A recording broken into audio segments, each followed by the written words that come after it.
Hello, everyone, and welcome back to Gaming Channel Simulator. My name is Jonathan, and I'm joined together with Lorenne and Ryan once again. And we are here to talk about my favorite game ever, Undertale. Woohoo! My name is Ryan. I am Ryan. I was told last time that Jonathan and I sounded similar, so I want to establish that I am Ryan. Sad thing is, the person who thought we sounded the same was my own mother. So Wrecked. That was does weird. happen, sadly. That's wrecked. Yes. It's the looks and our voice too. I don't hear it. Ryan but and whatever. John are basically Welcome to Bits and Bytes. twins in real life. we do get people think we're brothers all the time. And I thought people were just joking when they started doing that, but then when we went to Cuba, random people we don't know started saying it, and we're like, that was literally the best time of my life, is when that guy was like, how's St. Andrews? And they're like, I've never talked to you in my life before. Oh my god, he's not the same person I was talking to a second ago. Yeah, he literally came up to me and started talking about St. Andrews. I'm like, what? I think I was like, oh, you look for the guy over there. I think we got a little off topic there, boys. It's true. That's okay. So, well, it's, we are talking about Undertale. Undertale. Would anyone like to give a brief summary of what Undertale is? I could if you guys don't mind. Sure. So basically, Undertale is a game developed by one guy, one lonely guy. It is a I'd say RPG, not quite action. Well, kind of action RPG. Indie game that is on Steam. Basically, you play as a child, gender unknown. You get to name it, and basically you drop down into. Basically, there's a human world and like a monster kind of world, and basically you're dropped down into the quote-unquote monster world, and you kind of find your way out. And more or less the story kind of develops from there, but it's actually pretty interesting. It's a pretty good summary. Yeah. I didn't want to. I suppose we're gonna spoil a little bit, but I didn't want to go too far yet. There will always be spoilers. We're gonna establish. I'm gonna establish this before, but this is a game you need to play first. I would actually even argue, don't even listen to this at all if you haven't played the game. In most cases, I wouldn't care. But this game, I really, really, really think you should play it first. I believe that you should have your own opinion before you come into this game, because this game, in my opinion, so Ryan's inside game, he said that he believed that it was one of games of the year for 2016. This is the game of my lifetime for the last probably 5-10 years. This is my favorite game ever when I played it. This was my game of the year last year. This is 2015 for me. So take that, Witcher 3. Ouch! Wrecked.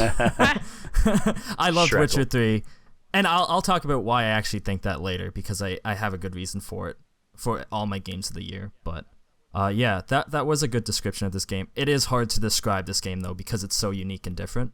And that's, I think, one of the charms of it. And the one thing that sets it apart from every other RPG out there that I can think of is the fact that in the game, you as the little child doesn't need to kill anything if you don't want to. You can go through the game just like every RPG, fighting every monster you find and leveling up your LV score.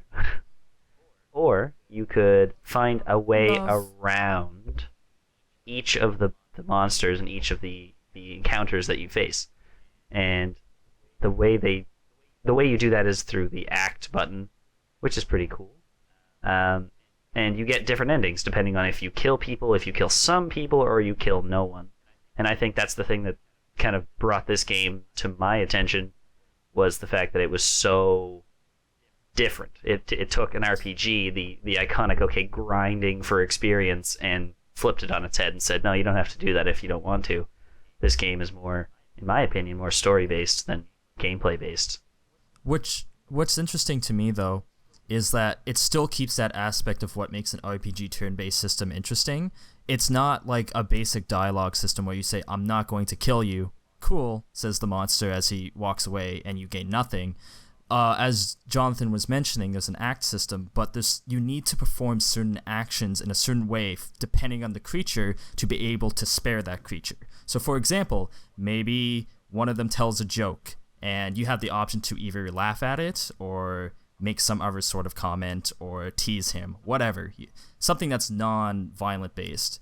And let's say I just decide not to laugh at his joke, I won't be able to spare him. I need to laugh at his joke. I need to pay attention to what he says and when he says it, and then I would be able to choose the right options. And of course, there's that whole shmup aspect of it as well, where even when you are just talking or usually, I don't think this actually happens when you fight them, right, Jonathan? It's only when you talk to them when you have to avoid their attacks. No, that's when they attack you as well, even in the genocide run. That's their combat. That's and I think that's another thing that adds to the game is how you deal with the enemies hitting you. The game is an RPG. The enemies do attack you. However, your heart, your soul, if you will, becomes in this little box. This little red heart appears in a box, and then you, as the player, can control the heart and move it around the box. And the enemies that you're fighting, depending on what enemy it is, throws obstacles in your way. And if the obstacle runs into the heart that's inside the box, you lose health. And if you lose all your health, you die. And it's kind of interesting to see the difference between, say, each individual monster, not let alone the bosses, which have a completely different heart mechanic than the rest of the game. Yeah. It's super cool. Yeah.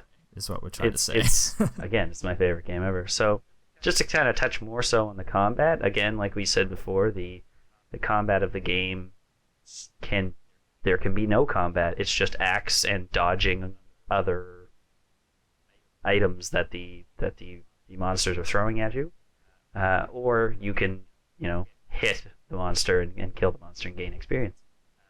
With bosses, however, there's a specific mechanic, and does anyone want to go more into detail about that? Ryan, you can if you'd like. You might know a little bit more at this point. I'm sorry, what aspect are we referring to, Jonathan? The changing colored heart mechanic when you fight bosses. Oh, yeah. It's pretty simple. So basically, depending on the heart color, you will interact with the objects you're dodging in that little box we were referring to. So for example, and it's actually really smart how they introduce this, they'll teach early on, for example, that when objects that you're dodging are blue, you don't have to move.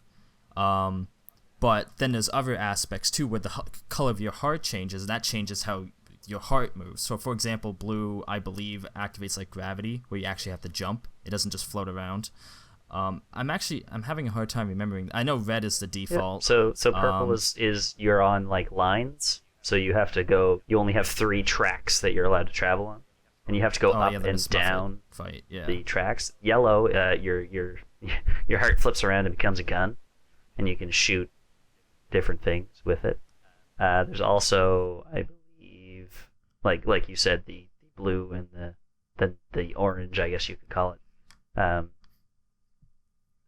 Moves, so you can either not move or move depending on what's coming at you. But I just think it's an interesting mechanic to have to, always thinking, okay, what changed? Okay, my heart changed. Okay, what can I do and what can't I do? Or okay, so the enemy's throwing blue things at me, so I'm not allowed to move. But then they're also throwing regular things at me, so I have to move out of the way of those, but not out of the way of the blue ones. It's amazing how the game teaches you that as well. It's impressive how simple of a concept it is, but how engaging it can still be. That's what I enjoyed. Like, they always threw new stuff. It was never boring. And there was so many different types of creatures and different ways to avoid the things they threw at you. Or, like, the objects you had to dodge. Or, like, the boss fights, as you were saying, were always super unique in some way. There was always if you were playing Genocide, it's kind of a different story. It's more straightforward. There are some twists, but definitely going pacifist and fighting the bosses and trying to figure out how to defeat this boss without killing them is very interesting. See, I think the most... I'm kind of in the middle ground. Like, as much as like I enjoy the pacifist way of being able to act and kind of figure out how to not kill something, I actually found that to be a little redundant at times as well, because I mean, like, there's only certain types of enemies in the game, right? So I mean, you encounter some enemies because they're random encounters, right? You're just walking around, they pop up, and certain areas will have a certain amount of enemies or certain types of enemies. So at one point when you figure out, oh, I have to do this or whatever, it kind of becomes not a little monotonous, but again, like, you're just try to find, okay, well, act, do this, do that, done. Do this, do that, done. Whereas, like, I mean, not that I necessarily go for all killing things, but at certain points it becomes a little redundant, especially if you meet the same enemies more than once. So that's the only kind of, I guess, critique I would have of that part. I mean, overall, it's new and interesting, but I just, like, it does get a little old at times, I find. I would agree, but I think I agree for a different reason, and what I mean by that is that I still think that the aspect of how you fight the creatures is very unique, but the reason why I feel it becomes redundant is because I'm honestly sick and tired of random monster encounters. And honestly, in this game, I don't know why it existed, considering you don't need to grind, especially if you're doing pacifist. Yeah, if you're doing genocide, that's different, but I feel like a game could be designed where you don't need to have to worry about randomly fighting something that you can't see every other second. It's kind of like that feeling of you're walking and you're trying to get something, and then all of a sudden it's like, do Pokemon style, and you're like, oh, okay. Like, this is like the 5th one in a row now. And I felt like if they didn't have the random encounter system, I don't think that feeling would have happened as much for you, Lorenne. As, like, this is really redundant, and why do I have to keep doing this? I already know that if I don't tease the creature, that I can mercy him. So I felt like because of the random encounters, that was hammered into the player too much when it didn't have to. And I don't think it was by design by Toby. It was more so just a result of the mechanic of the game. I think, to further that point, because I also agree that, you know, you fight Thunder Plane like 400 times, and you're like, okay, yes, I just have to flirt with you 4 times, and then I can mercy you. Yeah. It seems like this game needed repel, if that makes any sense. Like, from Pokemon, you needed something to be like, okay, I don't want to fight anything anymore. I get it. I fought everything. Maybe some type of, you know, switch or something that once you fought every type of monster in that area, that they kind of stopped spawning. Like, you kind of dealt with them and now they're gone. Just like the Genocide run actually does. And I think that's the interesting thing is that you get all those random encounters in the Pacifist run, but in the Genocide run, you have to go and literally kill everything in the game. And if you literally kill everything, no one spawns because there's no one to fight anymore, if that makes any sense. Yeah, and that's where the problem comes in, right? Because I can see kind of why he might have decided to do this, because you have Pacifist and Genocide. If you added an item like Repel, then you have an option to miss out on a lot of the interesting parts of the game if you're going Pacifist, because you just say, hey, I'm not killing anything anyways, I don't need to grind, I'm going to Repel. Exactly, but you need that battle system in the game, because when you play Genocide, you need to be able to fight stuff. You need to kill everything. So it's something to me that I can't blame him that much, even though it's such a great game, and I don't like basing how the game is made just by how many people made it. But I can understand that it's one dude. It's one guy who made this, so it might have saved him some time to just do a random battle encounter instead of doing planned encounters throughout the whole game. But honestly, like, I appreciated this game so much, I feel like I can hold it up to some AAA titles as well. So I feel like it's a fair critique.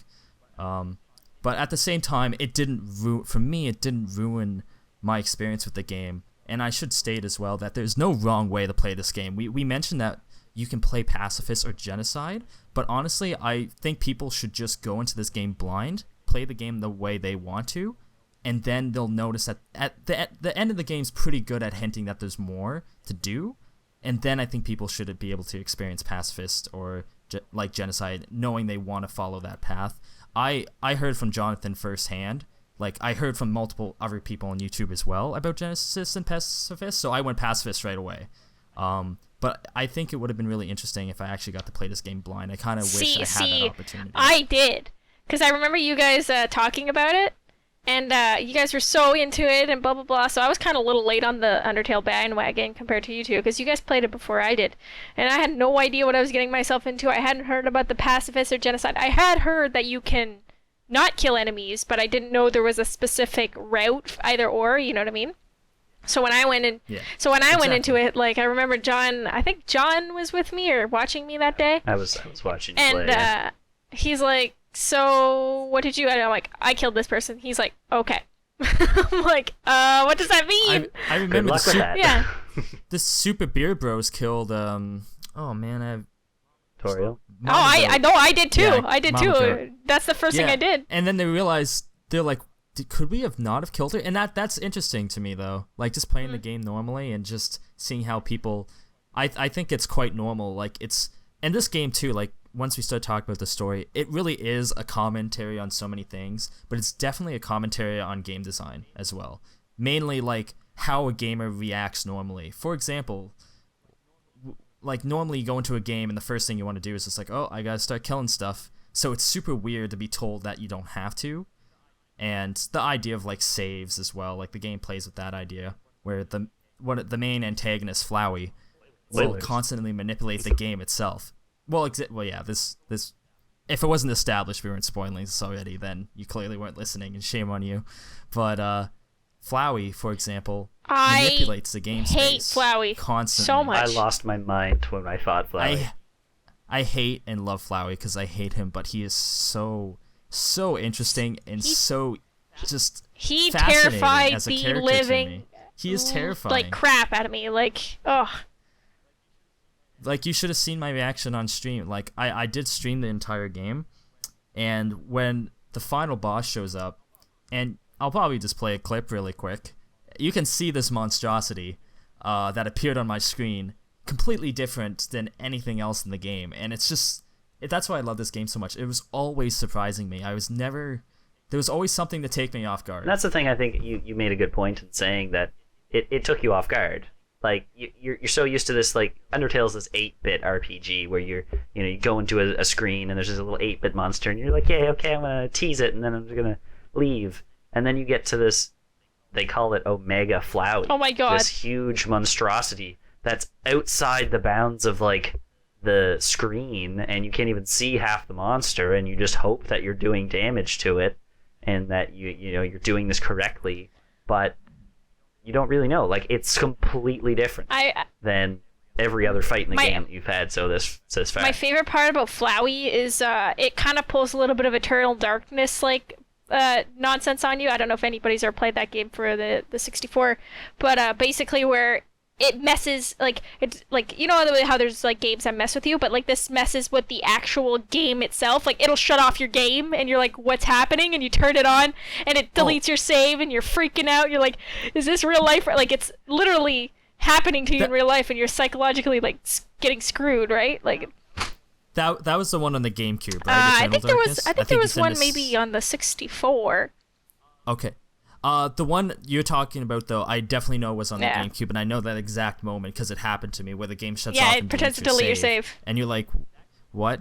That game, I'd love to actually talk about that game in the future because that game did a lot of cool things and it's super underappreciated. But anyways, you're 100% correct. I love that stuff so much. I love when the game it's breaking the third wall. Everyone loves that. But some games when they try to do it badly, I don't really think it hits the nail on the head. Yeah, that's legitimately Undertale scary. Does it so well. It does it so well. Like, he's like, yeah, you're gonna try to save this game, and he messes with you, and you're like, you're sitting here like freaking out. That moment where you're like, yeah, I'm going to save over your death over and over, and then I can watch you die over and over and over. And it's like, what the The one thing that, so would you like to know a fun fact about Undertale? I did a little research before I just to kind of refresh myself. When the Flowey fight happens and you die for the first time, because I assume that everyone dies in the Flowey fight at least once, it kills you, so your character dies, and then you see your little heart and it has 0 health, and you're like, oh god, it's gonna break like it always does when you die. But then Flowey loads the save seconds before he kills you, and then he loads that save 32 times in rapid succession just to like grind the point home that he's killed you and how like ha ha ha ha ha ha you suck kind of deal.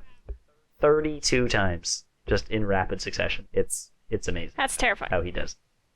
And I wish I had a webcam when I was playing Undertale, because the face I made when my game shut off and I was like, Well, Well, like I said, I'm What? pretty sure when I was doing that, I think John might have been watching at the time, and I was just losing my mind. I was waiting for it so long. I was like, come on, come on, come on, come on, come I on. was losing my goddamn mind. But I mean, realistically, like if you look at it, like that's like a part of the whole thing. But I mean, like if you look at the story as a whole, I mean, we didn't really talk to we talked a little bit about the story, how like you're this kid wandering around in the monster underworld, but like, basically what happens is that like this game kind of pulls at, it's not themes that we haven't seen before in other games, but it pulls at your heartstrings and makes you really think about kind of the, like you said, like at the third wall of RPGs, where like, most RPGs you go, you play, you kill things, you grind, you level up, story, happy ever after. Whereas Undertale basically takes that idea and says, what if all these monsters actually mattered? What if these monsters, weren't just, things to kill and whatever, like just simple grinding, right? Because I mean, And I think it actually does that point perfectly. It gives each monster a personality, a different personality compared to every other monster in the game. So you go and try to fight Frogget, and you're like, oh, the frog, look at he's so cute. yeah. And then you go and try to fight, Nabstablook, and he's like, oh, he's a ghost, and oh, he cried himself a top hat. Like, Yeah. things like that. It gives the personality to the character, giving you that sense of, oh my god, do I actually want to kill? Yeah, and it this monster? will guilt you hard into it if you do. Like, because I mean, say we mentioned the genocide and pacifist run, where pacifist you don't kill anything, and genocide you're basically literally killing everything. And if you play the genocide run, like, they make you feel like a terrible monster, which you are. Like, it's like, everybody's running from you. You are like, if the reverse is happening, whereas like, normally in RPGs you try to stop the big evil boss, you are that evil boss. Like, you are that evil thing that is destroying everything and nobody can stop. This game had, in my opinion too, one of like, I remember the part when you're walking towards the final boss, Asgore, Yep. correct? The king of monsters, and it starts playing the song Undertale from the soundtrack, which we'll talk about later as well, because I really want to. It's just a really nice, light song, and it starts telling the story of what happened to their son. And it was probably one of the most powerful moments in a game that I've experienced in a very long time.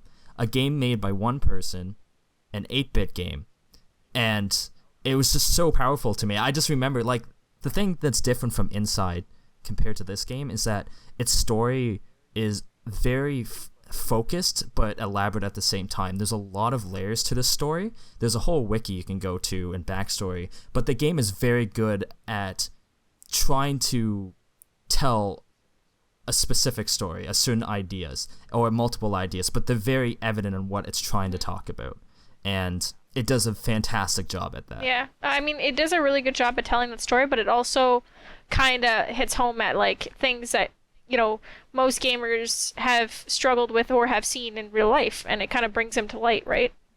Yeah. There's multiple things you can get from this game. And that's why, like I said, it's just like, it was very clear what it was trying to do as And a I game. believe it did it. And Yeah. it did it really well. So, I mean, Yeah. It was very clear. absolutely. And Yeah. I mean, Ryan, you also touched on this too, but in terms of like visuals and like, I'd say atmosphere, audio, I know most people know this is an 8-bit game. Basically, the soundtrack, superb. It's also 8-bit mostly. I just want to get you guys' thoughts on like, what do you guys think about the overall, like, how did the 8-bit or whatever affect the game? How did the atmosphere and audio, would you guys think attributed to this game? Well, to me, it was definitely off-putting when I first saw it. Like, that's natural in this day and age, right? Like, when I first saw screenshots of this game, my immediate reaction was like, why is this a big deal? And that, unfortunately, that's just something a lot of people will make, but I'm really glad I played it. It grows on you, though, for sure. Like, the more you play it, like, the problem with, like, the advertisements for the game, and that's why I just emphasize people need to play it, is that it can't show a lot because you need to experience most of it. So it had to be really careful on what it showed, but it grows on you, and it's definitely good. Like, it's not a bad art style. It's not like crappy or anything like that, but it's different. It's a throwback. And some people won't be. It's a throwback, 100% a throwback. It's very simplistic, but very charming.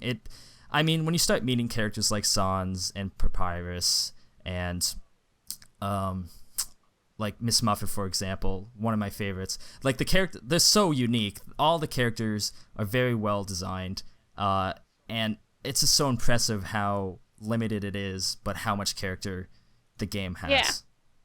They tell a lot of the story through what the characters say, but not only what the characters say, how the characters act. You know, like during the pacifist route, when you are going on a date with Undyne, and the Papyrus shows up, and he's like, "Oh, I shouldn't be here," and he like jumps out the window and flies off the screen. Like, it just paints a picture of what kind of character Papyrus is, and I think the game does that beautifully with both the music style they choose when the characters are talking, especially the sound bite that keeps playing over and over, over and over again.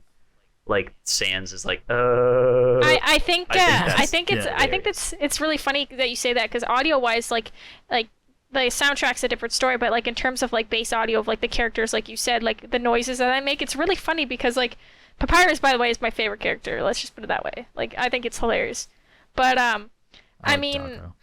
The sounds are very simplistic, yet I think they tell so much about the character, because like I remember when I was watching like let's plays and playthroughs of like people playing this game, like Papyrus always had the same voice. Like people always thought Papyrus had like this voice, and like they painted him to it. Yeah, and like it's really funny because like you can really imagine these characters actually talking in a specific, like, you know, Sans would have like the kind of like voice, and like, you know what I mean, like you kind of can put these these personalities, these characters, where like just, you know, 8-bit renditions on a screen. It's amazing. I truly believe this, that something, even if it's simple, can be really creative and unique. It's based on not how much power you have, it's about what you accomplish. Like, and I'm talking about Toby here, Toby Fox, the guy who created this. It's about how much you can create with what you have. And he had one simple engine, Game Maker basically, but he was creative enough to be able to design all these things with what he had, and that's why it's so charming. Like example, like Sans just making the laugh sound, like that. It's amazing. Yeah. It paints Sans to be this, you know, like his noise is him laughing, right? Like that's like, it's like a kind of sound, and that kind of paints the character. Oh, maybe he likes telling jokes. No, in the game, he does. Sans is a pun master, and like, yeah, it just does an amazing job, in my opinion. Yeah, and I mean, also expanding on the audio, the soundtrack. Oh my god.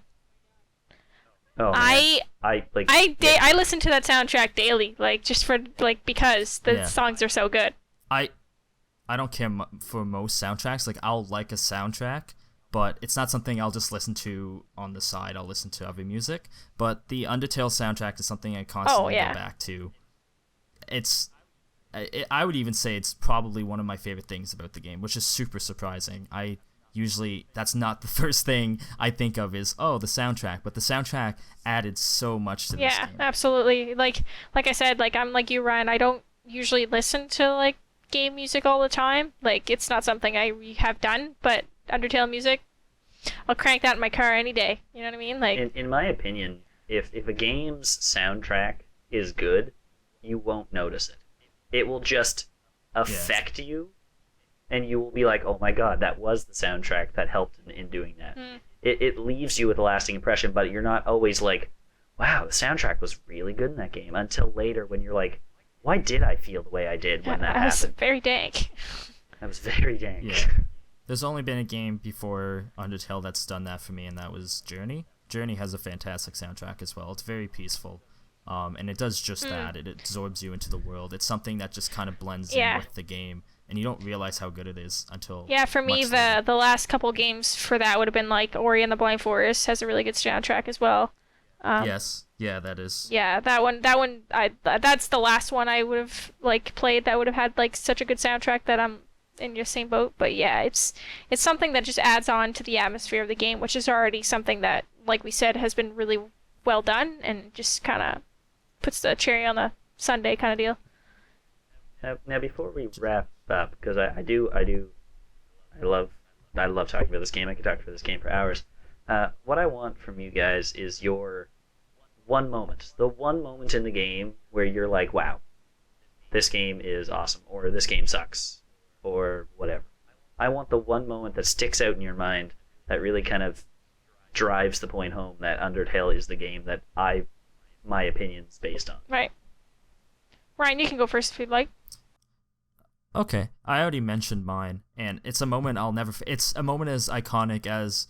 I won't spoil this one because we're probably going to talk about it in the future anyways. But there's a certain scene in BioShock, 1, which is my favorite game of all time, that I still remember to this day, and the scene that I'll remember from Undertale for as long as I live was the scene when you're about to fight Asgore for the first time, and you're walking across, and you see the city in the background, and it's playing the song Undertale, and as you go to each monster and they tell you the story of what happened to Asgore and Toriel's son, was one of the most powerful things I've experienced in a long time. And I couldn't put any words to why it was powerful. It was just a story about a character actually I didn't even interact with, but I think it was the combination of the soundtrack and just of the way the game was built. And I don't know, like, he did something right for me because I'll never forget that moment. It was really special. Like, it meant a lot to me. I appreciated it a lot, and I loved it. And even the points leading up to that, you know, where you're walking through the really dead kind of areas and there's no sound, and then you come into this room and then the music starts and you're like, oh my god, I'm here. I'm at the final boss. I'm that whole event. Yeah. I wholeheartedly agree with you.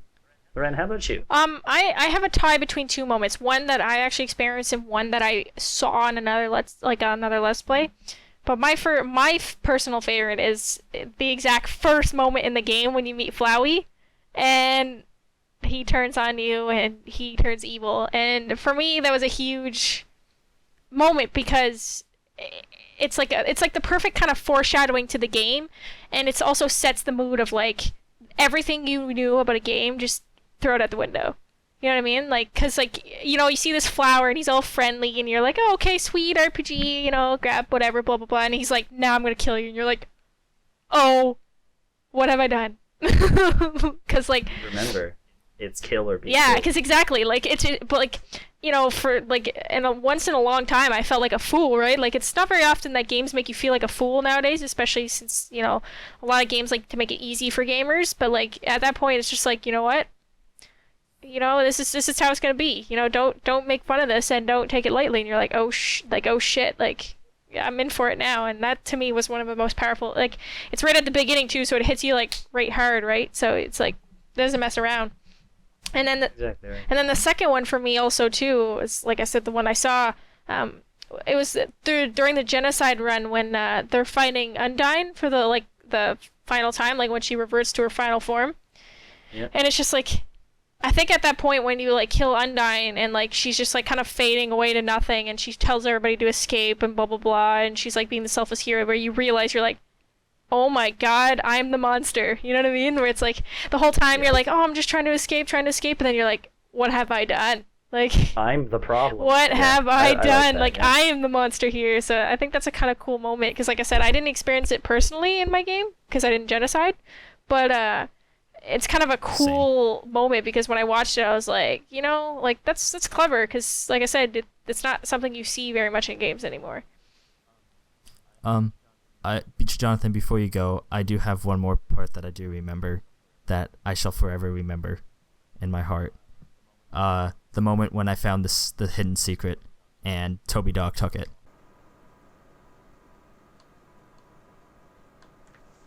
I don't know what that means.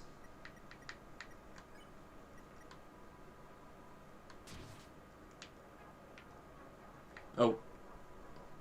No! No!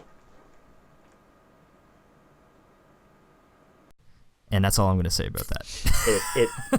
The video exists. Go and find it. It's the most hilarious thing. I lost it. Anyways, you may continue.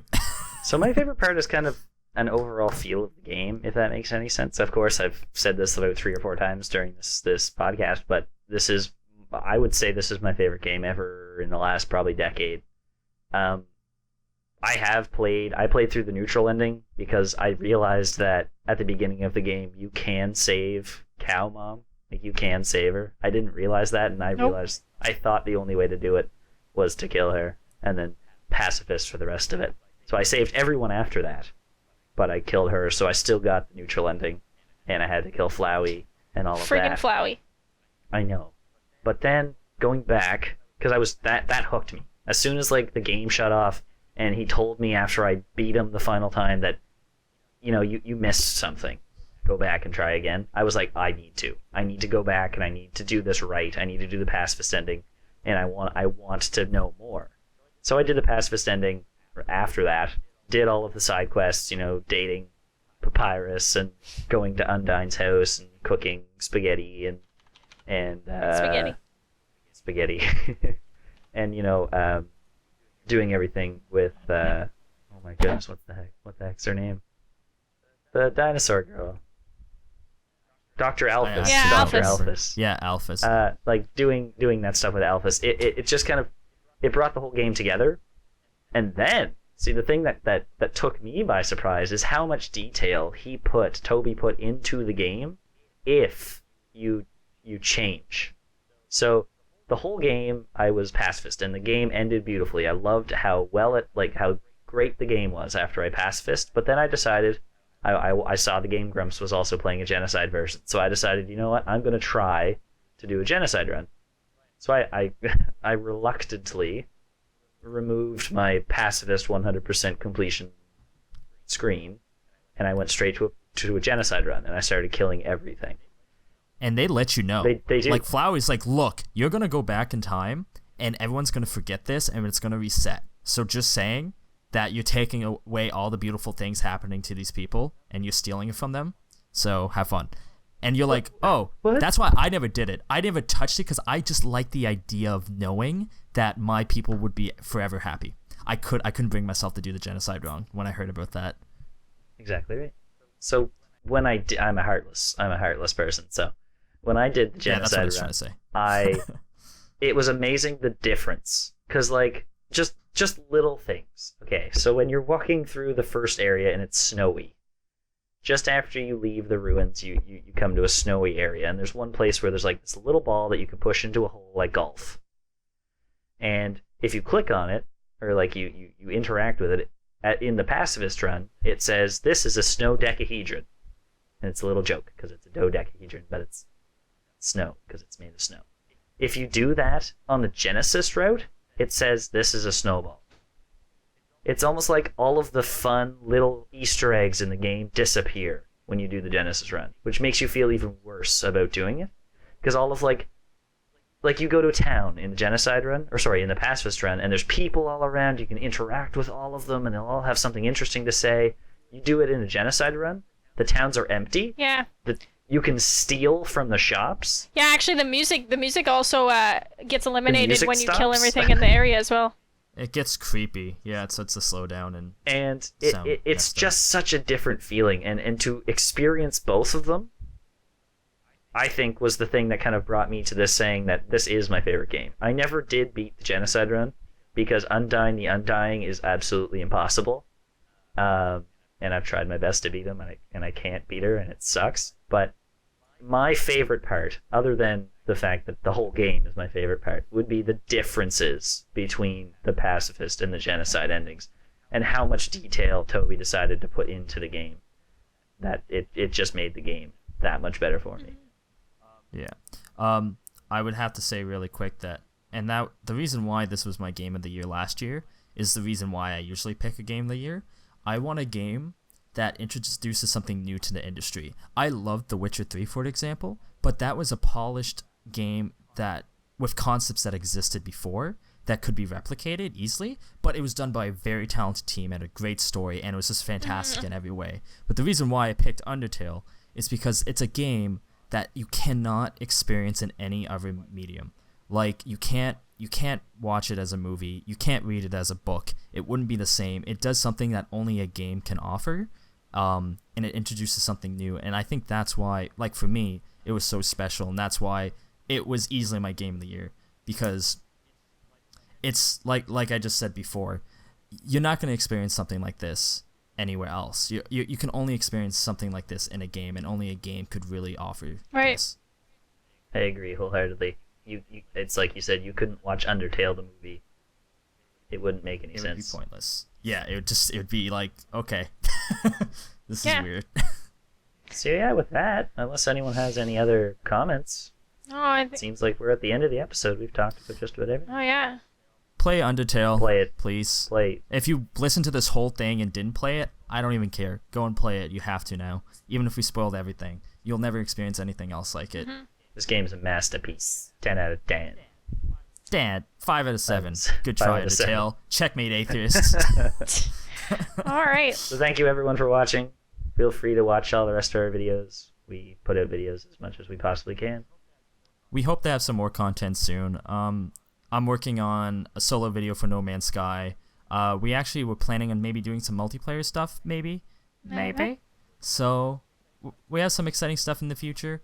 Regarding Bits and Bytes, I don't know, guys. We're thinking maybe League of Legends. We gonna wait a bit, or are we gonna try to? We've asked a couple of our friends because we all there's like 9 or 10 of us who played League of Legends. We have deep-seated hatreds for this game now that we've all, luckily, maybe just one of us stopped playing the game. And we would like to kind of reflect on our time, and I think that would be our next Bits and Bytes episode, I would think, but it might I would love might it be too. different. Yes. As much as we hate it now, it's a game that really brought us all together and really honestly bonded us as friends. It was a tool for that, of course. I have to second what Ryan's saying. If it wasn't for that game, I would have never met Ryan or Lorenne. Well, exactly. I met Lorenne, but I wouldn't have actually continued to know Lorenne. It really cemented our friendship, I think. So as much as we hate it, we are recovering from it, from our addiction to it. But we'll talk. We'll talk about it next time. We'll talk about it. Warning, not sure if it's going to be uncensored yet. We have some crazy friends, so it may be a very exciting episode. Maybe a little long, but I'm very excited. It's something I wanted to do for a long time, so keep in tune. All right. For that. Thanks everyone for watching. See ya. Thank you. We love you all. Bye bye.